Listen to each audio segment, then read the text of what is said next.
Hi, welcome. My name is Dale McCluskey. In this video, I'd like to take a few minutes to talk about the context of positive reinforcement.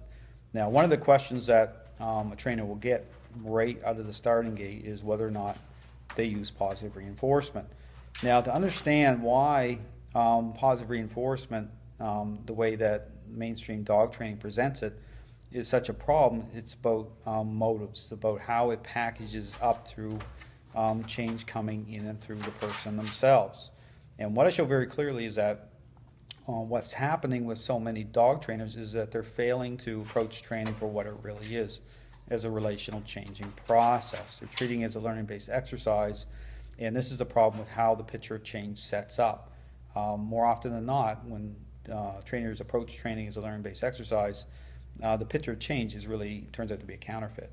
And this happens because of failure to look at the reasons why the dog's responding, to look at the motives in play, and to assess the type of influence happening between dogs and owners. But understand the issue about rewarding, and this is the thing about using positive reinforcement as a motivator, as a way to reward a state of mind so that it will happen again. Okay, goes into the issue of conditioning, is that oftentimes what happens is that trainers are making a assumption on the state of mind, but at the same time they're failing to approach training as a relational changing process. So therefore the motives aren't cleaning up, and so the dog is still devaluing that owner, even though within certain controlled environments that dog's coming in and responding, and the picture's setting up as a picture of change. In reality it's not, because again the motives are not good.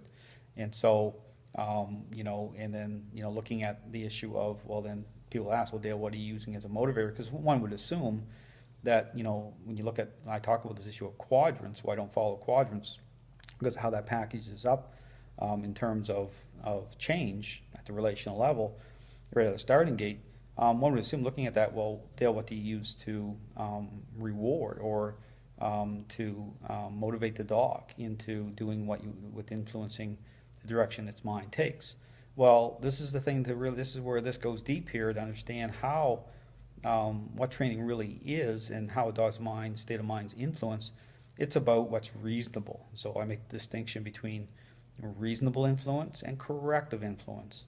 And so, within the spectrum of parameters of quadrants, you look at, negative punishment, or the issue of punishment, or a correction. Okay, how that's playing off each other is, again, not really looking at the depth or the level at which that dog owner is being devalued stepping into the training process.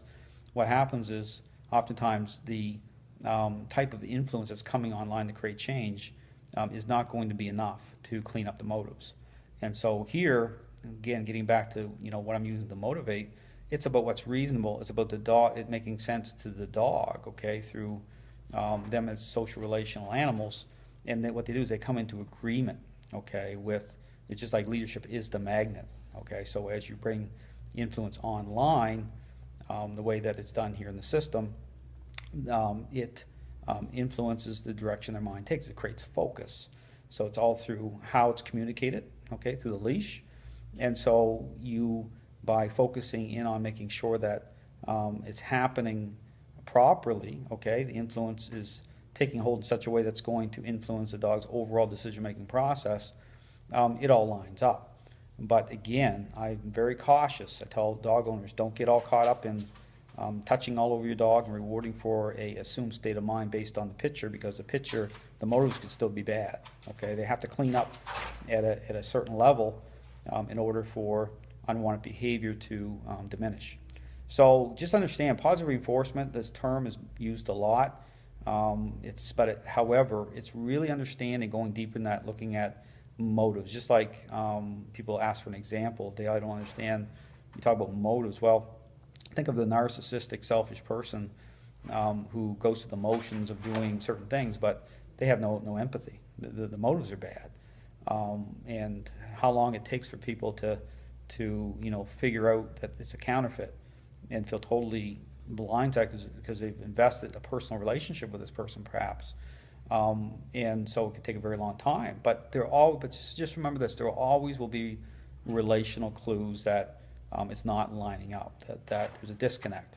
And those clues in the dog training world is, again, how a dog responds through what's reasonable influence. So if you get an unreasonable response to what's reasonable, that will tell you right away that there's a problem.